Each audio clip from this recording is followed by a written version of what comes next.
Now to a KENS 5 exclusive interview from death row. Otis McKane sentenced to death for the murder of Detective Benjamin Marconi.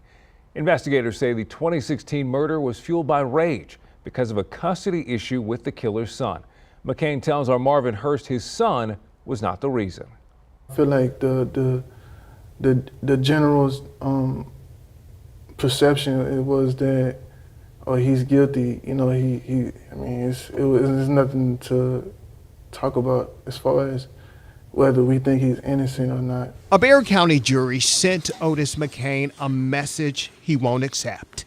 Guilty of capital murder and death by lethal injection for killing San Antonio police officer Benjamin Marconi. Everybody know when you're in trial, the only people that's speaking is your trial lawyers and the prosecutors and the witnesses and the experts.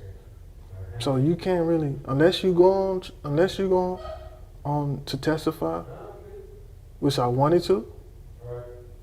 You know, I felt I'm not gonna go into that because I'm not gonna go into detail about that. But I just want to tell you that yeah, I wanted to testify. I wanted to tell my side of the story. The 36-year-old didn't get to testify. His defense team called one witness. Meantime, the prosecution put on 2 weeks worth of evidence. McKane recalls it. Maybe I should just give up and hope that they don't give me the death penalty because people will never believe me anyway because I'm black. The facts as I remember them had very little to do with you being a black man. Right. They were all about your son. Right. And your lack of access to your son. Mm-hmm. From my standpoint, I want to tell everybody this.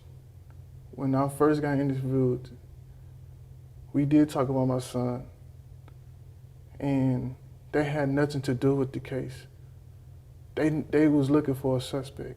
McKane, who had not seen his son for more than a year at the time of Marconi's murder, claims police used his custody issue as a motive, though he offered no new motivation for Marconi's death because he maintains his innocence, despite video evidence placing him at the scene in action. So if the family of Benjamin Marconi sees his interview, they are probably not going to believe a whole lot of what you said. I mean, that's their right.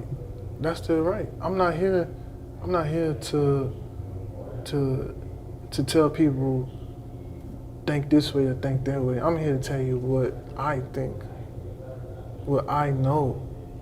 You know what I'm saying? Since August, McKane has been where no one wants to go. I look at the walls, I look at my bed, I look at the faucet, I look at the door, and I say, man, I'm on death row. Unless a court sides with an appeal from his legal team, McKane's death will come as no surprise.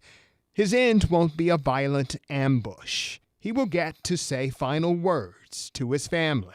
All privileges stolen from Benjamin Marconi. That's why I understand that it could go down that path. And if it does, the Lord will be with me. And when I go talk to the Lord and when I go to heaven, God knows I'll finally be at peace. But if God wants me to stay here, I'm going to stay here. Marvin Hurst, KENS 5, Eyewitness News. This was part 3 of our interview with Otis McKane. You can watch parts 1 and 2 at kens5.com.